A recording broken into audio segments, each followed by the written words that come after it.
इस वीडियो में हम लोग एक नए टॉपिक की शुरुआत करेंगे, इन्वायरमेंटल इंजीनियरिंग। ठीक है। डिमांड्स टॉपिक क्या है? Demands and transmission of water. Water supply की डिमांड क्या होती है, कैसे सप्लाई किया जाता है, क्या मेथड है, कौन सी वाल्व का प्रयोग करते हैं। तो ये जो पहला टॉपिक है यूनिट फर्स्ट का, ध्यान रखना इसमें। यहाँ से क्वेश्चन जो है 20 मार्क्स के आपके आते हैं। कितने नंबर के? 20 मार्क्स के क्वेश्चन आते हैं। ठीक है। तो मैं यहाँ पे सारी नोट्स बनी हुई है, बस इसको आपको एक दो बार वीडियो को रीड कर लेना है, चीज़ें समझ में आ जाएंगी। अगर वीडियो अच्छा लगे तो लाइक करें और शेयर करें। कमेंट करके ज़रूर बताएं कि ये ऐसा मेथड पढ़ने का ये प्रोसेस कैसा लगता है। ठीक है। क्योंकि थ्योरी है, अब थ्योरी को लिख लिख के पढ़ाने का मतलब है कि ये एक बड़ा टॉपिक है अपने आप में। इन्वायरमेंटल बहुत बड़ा टॉपिक है, तो इन्वायरमेंट को एक एक चीज़ें लिख करके बताना थोड़ा बहुत टाइम टेकन है, और टाइम है नहीं इतना। तो हम लोग पढ़ते हैं यूनिट फर्स्ट। आज यूनिट फर्स्ट में सबसे पहला टॉपिक है अपने पास per capita consumptions of water demand. Per capita consumptions of water demand का मतलब हो गया कि एक आदमी को अपने दैनिक कार्य के लिए एक दिन में कितने पानी की आवश्यकता होगी, मतलब कितना वाटर उसको चाहिए। तो क्या है per capita demand? The demand of water per person per day is known as per capita demand. हमने क्या बताया कि एक आदमी को पर डे कितने पानी की ज़रूरत पड़ती है कोई भी काम करने के लिए। उसके सारे काम इसमें इंक्लूडेड है, नहाने से लेकर के कपड़े धोने, खाने पीने, सब जहाँ जहाँ वाटर का यूज होता है। ठीक है। It is expressed in litre per day.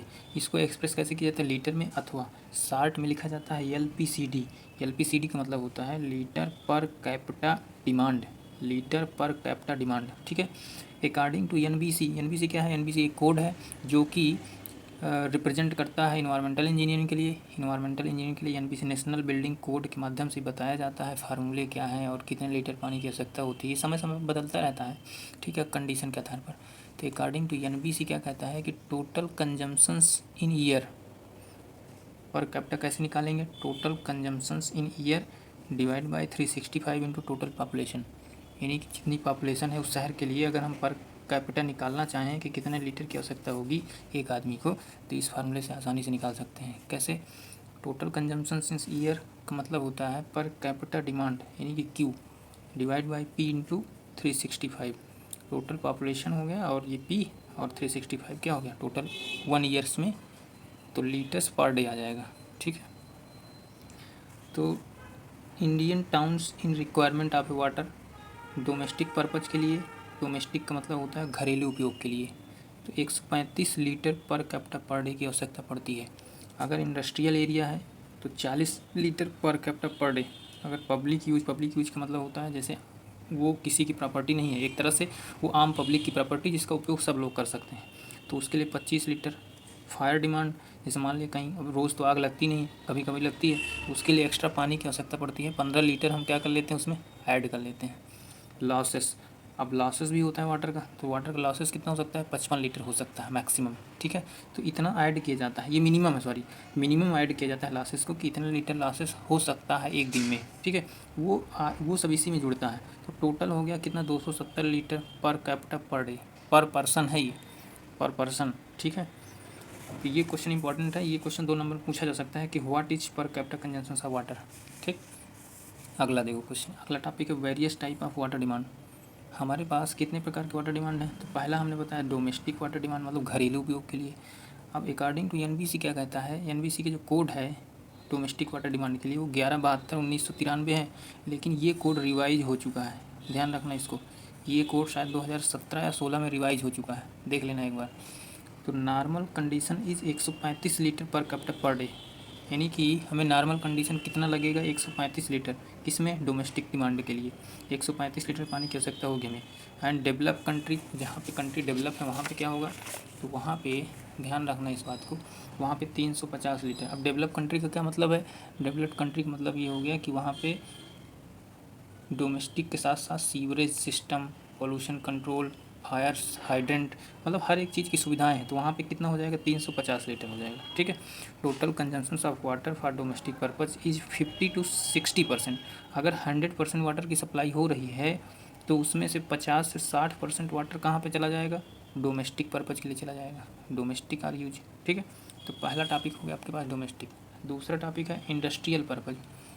अब इंडस्ट्रियल पर्पज़ का मतलब हो गया जहाँ पे इंडस्ट्री वगैरह लगी है, किसी भी शहर में जहाँ इंडस्ट्री लगी होती हैं तो इसके पानी को भी जोड़ा जाता है।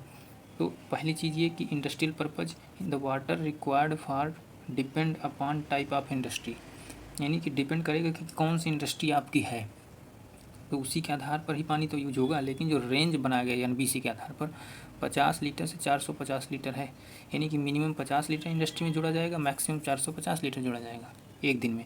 And total consumption of water in industrial area 20 से 25%। 20 से 25% कहाँ पे चला जाएगा? इंडस्ट्रियल पर्पज़ के लिए। डोमेस्टिक के लिए हमने कितना परसेंट बताया था? 50 से 60% बताया था। ये चीज़ ध्यान रखना, ये परसेंटेज, ठीक है। आर यूज्ड, जैसे शुगर मिल की अगर आपके पास फैक्ट्री है कोई, तो शुगर मिल में आपको पता है चीनी को साफ़ करने के लिए पानी की आवश्यकता पड़ती है। तो 18,000 से 1,25,000 लीटर पर टन, एक टन में अगर एक टन चीनी को आप सफाई करते हो तो इतना लीटर पानी लगेगा। पेपर मिल, सबसे ज़्यादा पेपर मिल में लगता है पानी, पेपर कागज़ बनाने में। पेपर के लिए कितना? 1,60,000 लीटर पर टन, एक टन में इतना पानी लगेगा। तो इस तरह से ये एग्जांपल मैंने बता दिया, ठीक है। पब्लिक यूज, अब देखो पब्लिक यूज का मतलब हो गया पब्लिक प्रॉपर्टी, जैसे होटल हो गया, ऑफिस हो गया, ठीक है, हॉस्पिटल हो गया, ये सब पब्लिक यूज प्रॉपर्टी है। तो total demands of water is used for public purpose 5 to 10% consider किया जाता है। पब्लिक के लिए कितना कंसिडर करोगे आप? 5 to 10%। होटल है तो 135 litre per capita per day, office work है तो 45 litre per capita per day, hospital है कोई तो हॉस्पिटल में अगर 100 बेड है आपके पास तो 340 litre per capita per day रहेगा। अगर 100 बेड से अधिक है तो यही 450 लीटर हो जाता है, ठीक है।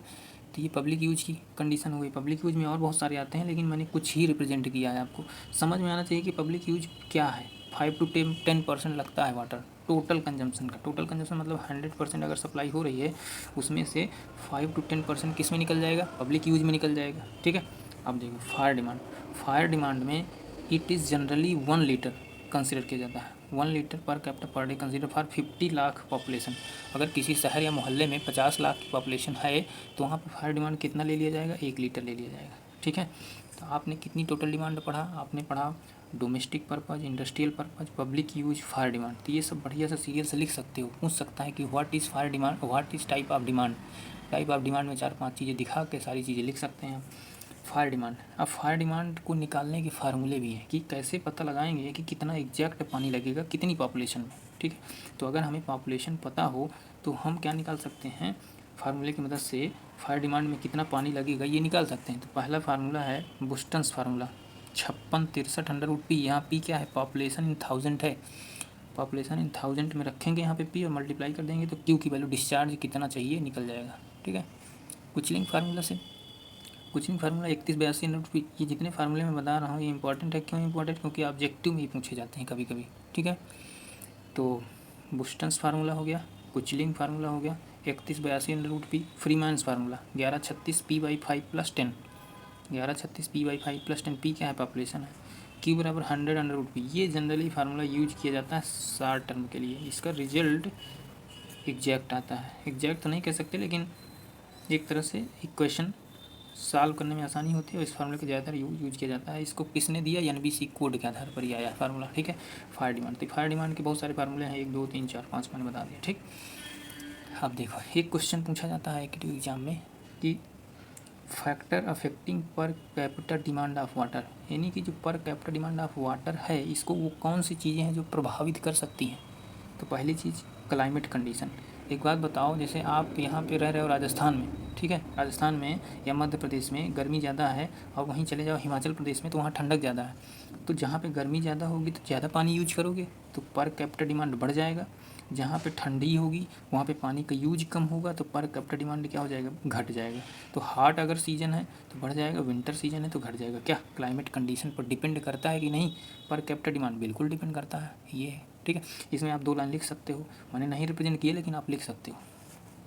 पॉपुलेशन, भाई सीधी सी बात है, किसी शहर की अगर पॉपुलेशन ज़्यादा होगी तो पर कैपिटा डिमांड क्या हो जाएगा? बढ़ जाएगा, सीधी सी बात। और पॉपुलेशन अगर कम होगी तो पर कैपिटा डिमांड क्या हो जाएगा? घट जाएगा। Quality of water, quality of water पर भी डिपेंड करता है पर कैपिटा डिमांड। यानी कि अगर पानी, हमारी जो वाटर सप्लाई है, अगर पानी शुद्ध आ रहा है, सही है पानी, तो आप सोचोगे कि यार अगर अच्छा पानी आ जाता है तो लोग ज़्यादा यूज करते हैं, 1 बाल्टी नहाने के बजाय 2 बाल्टी नहाते हैं, ठीक है। तो गुड क्वालिटी है तो ज़्यादा यूज हो जाता है। अगर बैड क्वालिटी बदबूदार पानी है तो सोचते हैं यार पानी आज बेकार है, कौन नहाएगा, छोड़ो हटाओ, है ना। तो इग्नोर कर दिया जाता है। तो इस पर भी डिपेंड करेगा। सिस्टम ऑफ सप्लाई, अगर सप्लाई, सिस्टम ऑफ सप्लाई क्या मतलब है? देखो इसमें सिस्टम ऑफ सप्लाई का मतलब होता है अगर डिसकंटिन्यूअस सप्लाई है, सप्लाई डिसकंटिन्यूअस है तो यहाँ पर मैं लिख दे रहा हूँ, अगर सप्लाई आपके पास डिसकंटिन्यूस है, ठीक है। तो डिसकंटिन्यूस का मतलब है कि आप सोचोगे कि यार अभी कुछ देर बाद पानी आना ख़त्म हो जाएगा तो हम स्टोर करके रख लेते हैं, तो पानी की खपत ज़्यादा हो जाती है इसमें। लेकिन अगर कंटिन्यूस सप्लाई है तो कौन स्टोर करता है? जब कंटिन्यूस सप्लाई अपने पास है तो स्टोर करने की आवश्यकता क्या है? तो इस तरह से सिस्टम ऑफ सप्लाई पर भी डिपेंडेंट है पर कैपिटा डिमांड, ठीक है। कास्ट ऑफ वाटर, अगर पानी की कास्ट बढ़ जाएगी तो वाटर सप्लाई डिमांड क्या हो जाएगी? घट जाएगी। आप कम यूज करोगे, जैसे मीटर है, बिजली का मीटर लगा है तो जहाँ आवश्यक होती है वहीं लाइट जलाते हो, वहीं फ़ैन चलाते हो, ठीक है। तो उसी तरह से वाटर में भी होता है। सीवरेज सिस्टम, अगर आपके शहर में सीवर बना हुआ है तब इसकी खपत ज़्यादा होती है पानी की, लोग एक बाल्टी बजाय 2 बाल्टी यूज करते हैं सीवरेज सिस्टम में, सफाई के पर्पज़ से बहुत सारा चीज़ यूज कर लेते हैं। लेकिन अगर पानी बहाने की सिस्टम है ही नहीं है तो लोग इग्नोर कर देते हैं, चलो ठीक है यार कम यूज किया जाए पानी, ठीक। प्रेशर ऑफ द वाटर, अगर वाटर का प्रेशर ज़्यादा है और कहीं लीक हो गया तो बढ़ जाएगा, वाटर का प्रेशर कम है तो घट जाएगा पर कैपिटा कंजम्पशन। तो ये इतने पॉइंट हैं, ये क्वेश्चन आ सकता है एग्जाम में, ठीक है, वेरी इंपॉर्टेंट। अगला टॉपिक है वेरिएशन ऑफ वाटर डिमांड, ये क्वेश्चन भी बहुत इंपॉर्टेंट है। वाटर डिमांड का वेरिएशन का क्या मतलब है?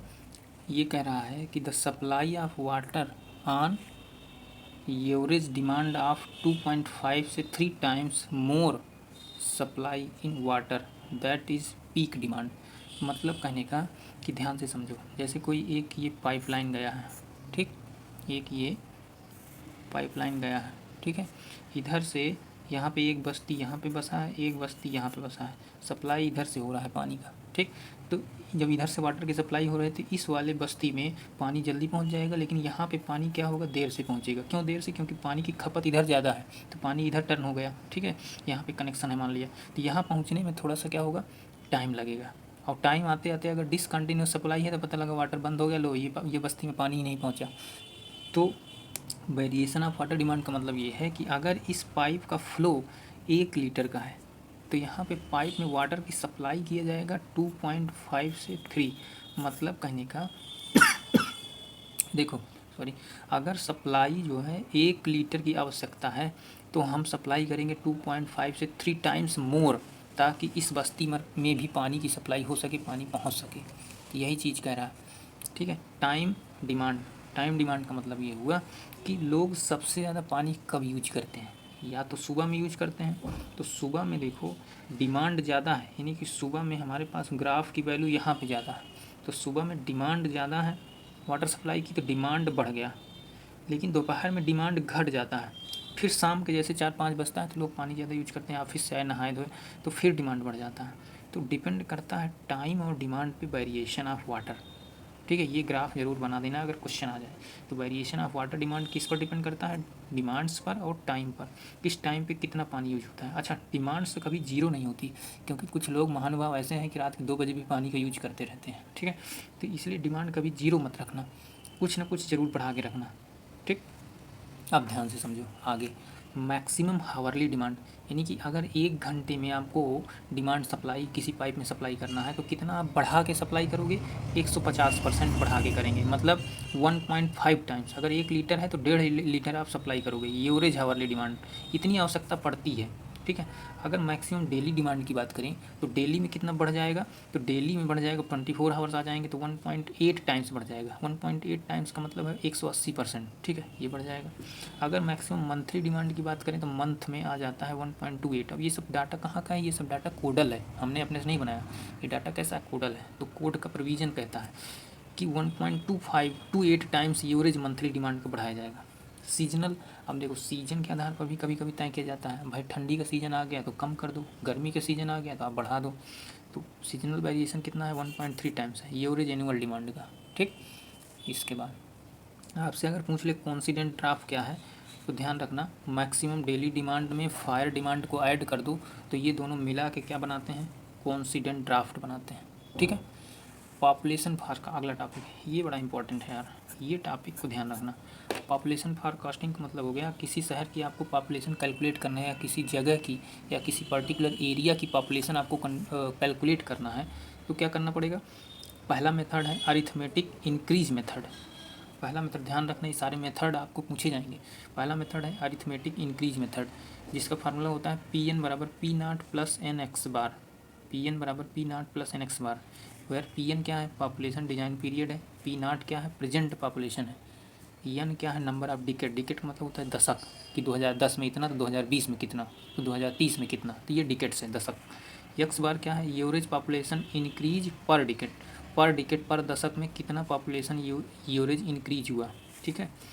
तो this method is use for old city and constant rate of increment, मतलब ओल्ड सिटी के लिए किसका प्रयोग करते हैं, अरिथमेटिकल इंक्रीज मेथड का प्रयोग करते हैं, छोटा सा ही फार्मूला है, ठीक है। दूसरा मेथड है geometrical increase method, p n बराबर पी नॉट 1 + r/100 की पावर n। ये फार्मूला हम पढ़ते आए बचपन से भी, वैसे भी जब चक्रवृद्धि ब्याज वगैरह निकाला जाता था, ठीक है। आर क्या है, एवरेज परसेंटेज रेट इंक्रीज है, कैसे निकालेंगे, R1 R2 R3 dash RN divide by n, ठीक, इस प्रकार से निकाला जाता है। अरिथमेटिक मीन इसे बोला जाता है, अरिथमेटिक मीन बोला जाता है इसे।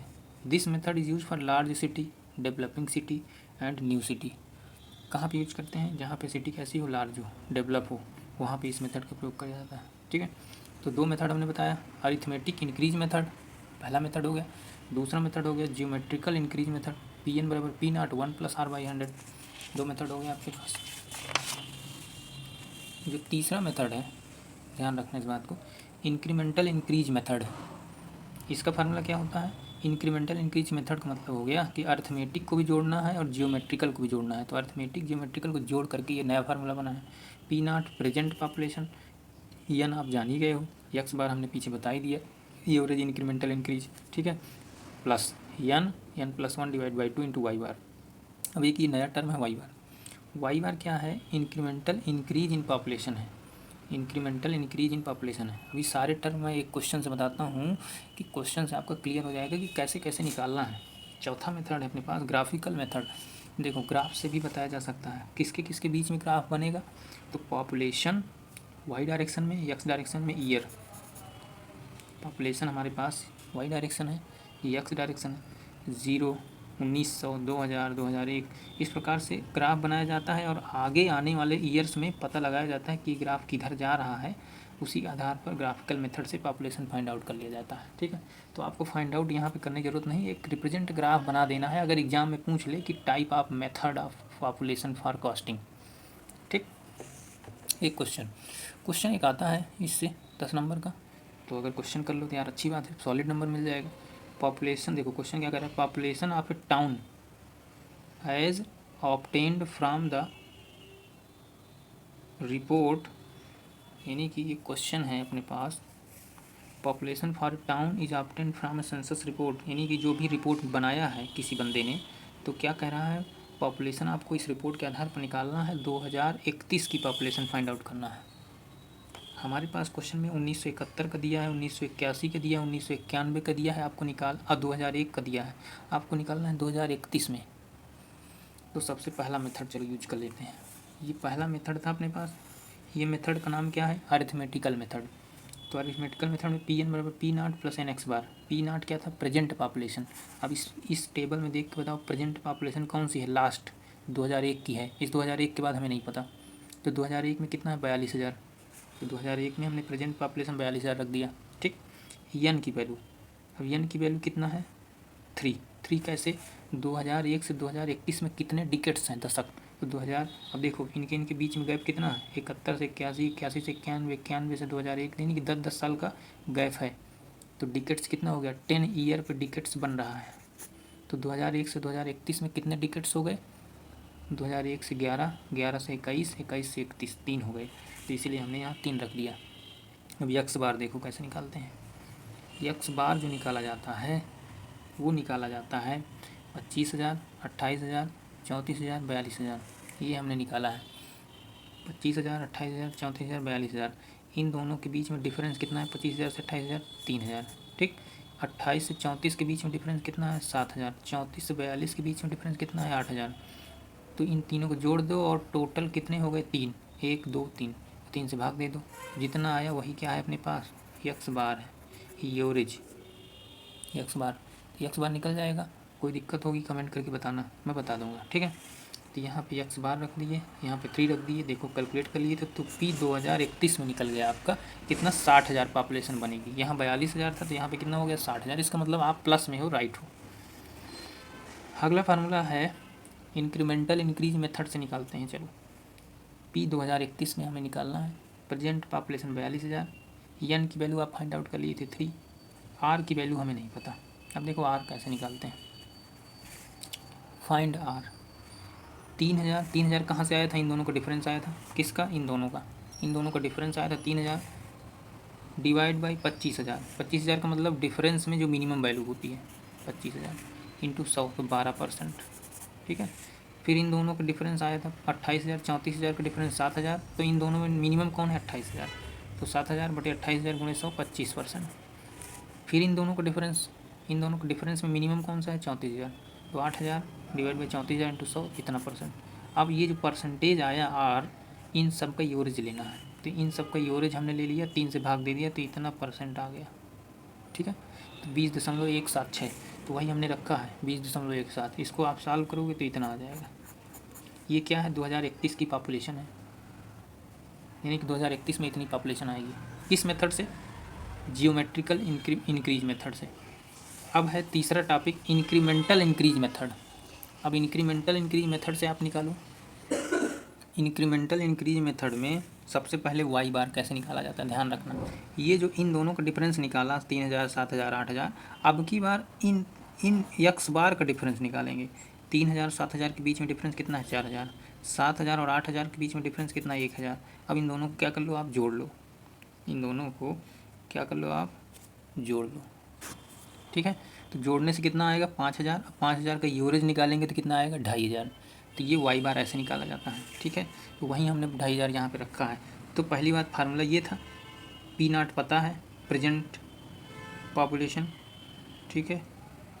हमने प्रेजेंट पॉपुलेशन थोड़ा गलत लग दिया है क्या, इसको सुधार लेना। प्रेजेंट पॉपुलेशन होगी 42,000, ठीक। यहाँ पे मैंने 60 रख दिया है, तो ये है 42,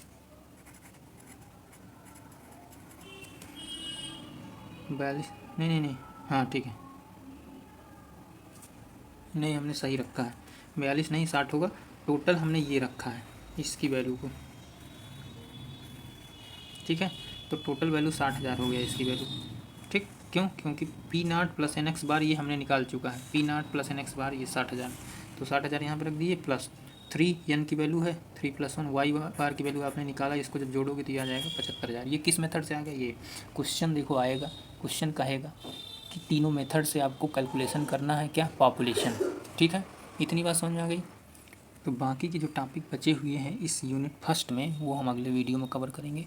तब तक के लिए अगले वीडियो का इंतज़ार करिए आप लोग। अगर वीडियो अच्छा लगे, आपको लगे कि यार ये चीज़ें हेल्पफुल हैं, तो कमेंट करके ज़रूर बताना। पहले वीडियो आपको कमेंट करके बताना है कि हाँ वीडियो अच्छा लगा सर, हमें काफ़ी कुछ सीखने को मिला। तो मिलते हैं अगले वीडियो में, तक ओके, तब तक के लिए आप बाय, टेक केयर।